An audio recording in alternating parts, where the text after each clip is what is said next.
The Mediterranean Princess gleamed like a floating palace in the Miami harbor, her pristine white hull reflecting the afternoon sun as 2,000 passengers prepared to board for the 7-day Mediterranean Anniversary Cruise. At 1,200 feet long and capable of carrying 2,800 guests, she was one of the most luxurious ships in the world. And exactly the kind of extravagant vacation my parents loved to book for special occasions. "Stay in your cabin tonight, Rebecca. Don't ruin our vacation." My mother's words cut through the elegant lobby atmosphere as we stood in line for embarkation, surrounded by excited families and couples dressed in their finest vacation attire. Eleanor Thompson looked absolutely stunning in her new Armani Cruise Collection outfit, every inch the successful real estate mogul's wife she'd worked 25 years to become. "This is our silver anniversary cruise," she continued, adjusting her diamond tennis bracelet for the third time. "We've invited the Hendersons, the Patels, and the entire Morrison family. These people are important business connections for your father. I cannot have you embarrassing us with your unconventional lifestyle." I nodded quietly, pulling my simple canvas tote bag higher on my shoulder. At 30, I'd learned there was no point in arguing with them about my choices. They'd made up their minds about me years ago. "That's right," Dad added, checking his Rolex as we moved closer to the gangway. "David Thompson Enterprises has several major deals pending with people on this cruise. The last thing I need is my daughter showing up to dinner parties looking like she just rolled out of a college dorm." My younger brother Marcus laughed from behind his designer sunglasses. "Come on, Becca's not that bad. She just has alternative fashion sense." I smoothed down my simple sundress, the same one I'd worn to 3 family events this year. Not because I couldn't afford better, but because I'd learned that expensive clothes drew assumptions about success that I wasn't ready to discuss with my family. The Mediterranean Princess's crew was incredibly efficient. Within 30 minutes, our family of 4 had been escorted to our respective staterooms on Deck 12, the premium level with private balconies and priority dining reservations. Mom had booked the adjoining suites, probably to keep an eye on me during the voyage. "Rebecca, we're having cocktails with the Hendersons at 6 in the Horizon Lounge," Mom called through the connecting door between our rooms. "Please don't join us.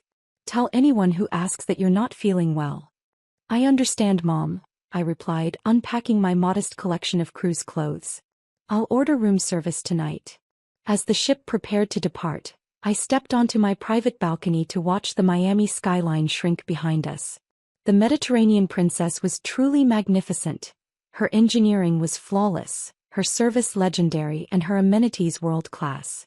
I'd read every detail about this ship during its construction phase 3 years ago.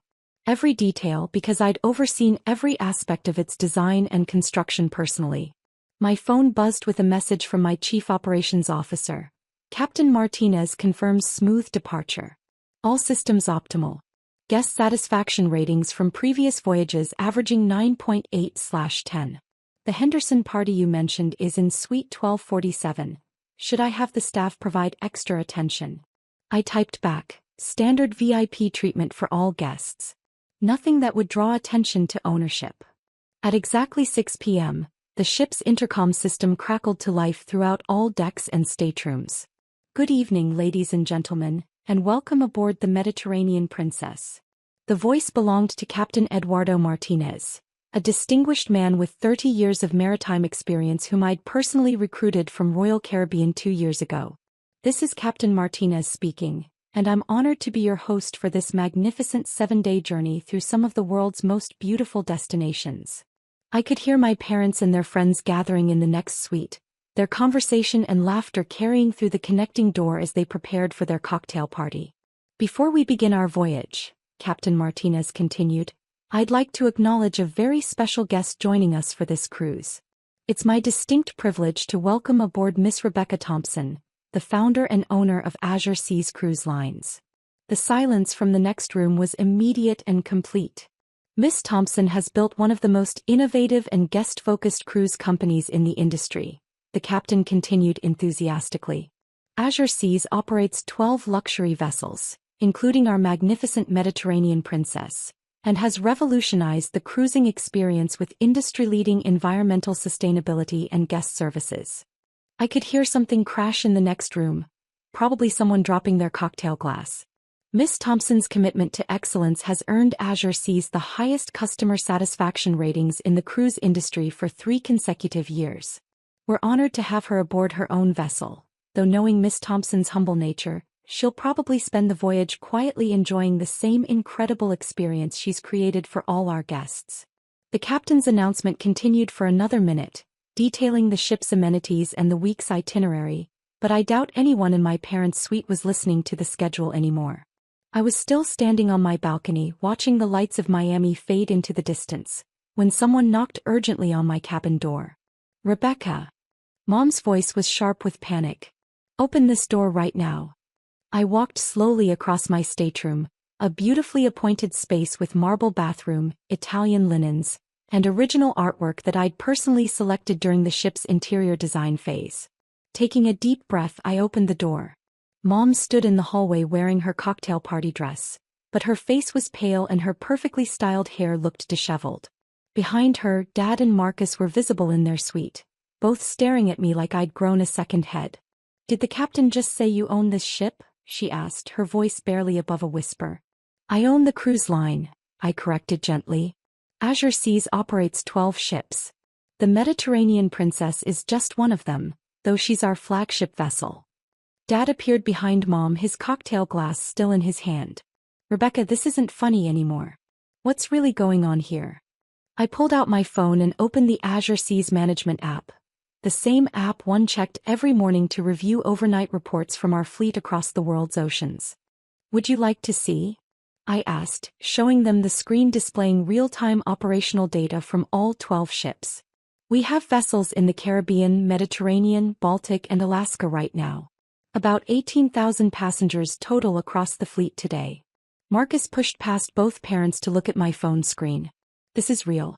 You actually own cruise ships." "I founded Azure Seas 7 years ago," I explained patiently. "We started with one refurbished vessel that I bought at auction.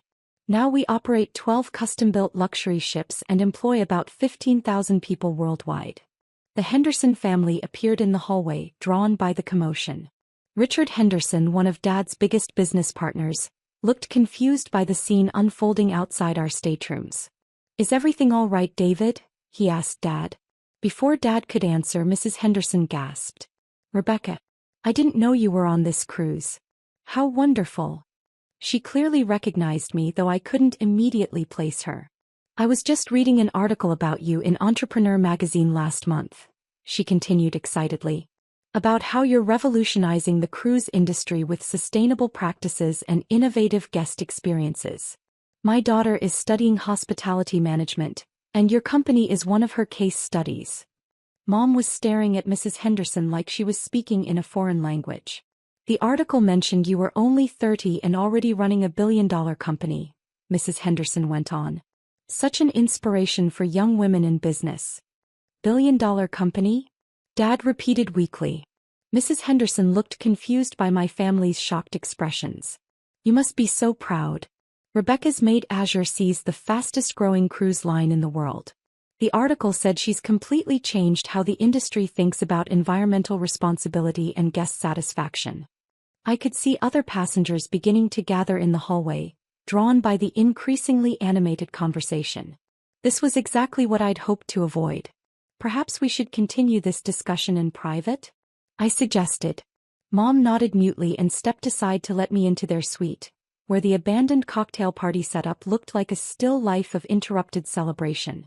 Half-finished drinks, untouched hors d'oeuvres, and formal party clothes that no one was thinking about anymore.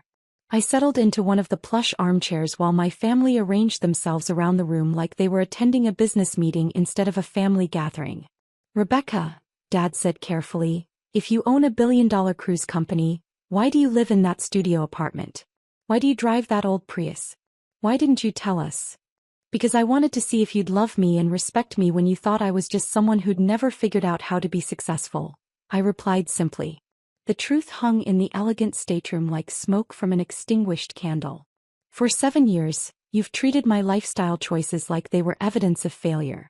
You've been embarrassed by my simple clothes, my modest apartment, my preference for staying home instead of attending expensive social events." I looked around at their shocked faces. "But I have been successful. I just did it quietly without fanfare while you were all looking for the kind of success that comes with designer labels and social recognition. My phone rang with the distinctive tone I'd assigned to my fleet operations manager. I glanced at the screen. Captain Sarah Chin, Azure Seas Fleet Command. I should take this, I said to my family. It's about our Alaska operations. I answered the call. Hello, Sarah. Rebecca, I hope I'm not interrupting your vacation, but I have some exciting news. The Norwegian government just approved our application for Arctic expedition cruises.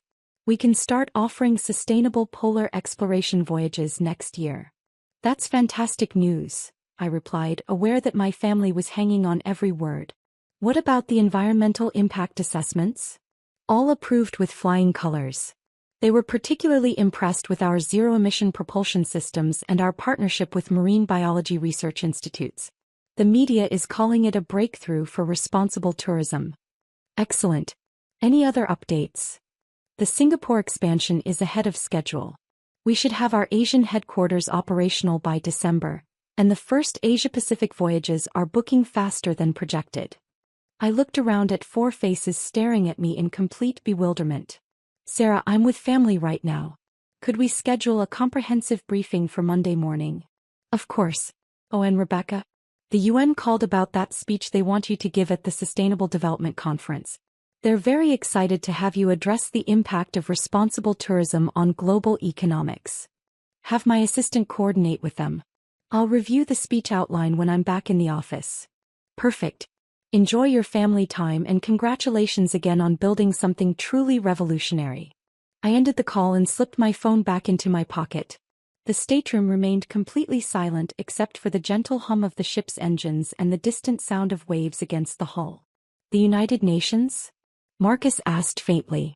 They're interested in how sustainable cruise operations can support local economies while protecting marine environments, I explained. It's part of their 2030 Development Goals initiative. Dad was staring at me like he was trying to solve an impossible puzzle. Rebecca, how did this happen? How did you build all this without us knowing? I started with a single ship that nobody else wanted, I said. It was old, needed extensive renovations, and most people thought I was crazy to buy it. But I saw potential. I walked to the stateroom's window, looking out at the ocean that had become my business empire. I spent 2 years learning every aspect of ship operations, engineering, hospitality, navigation, environmental systems.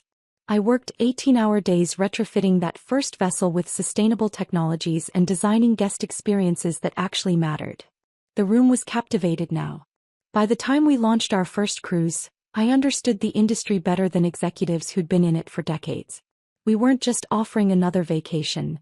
We were offering a completely different way to explore the world. Mom finally found her voice. But why keep it secret from us? Because I wanted to know who you really were, I said simply.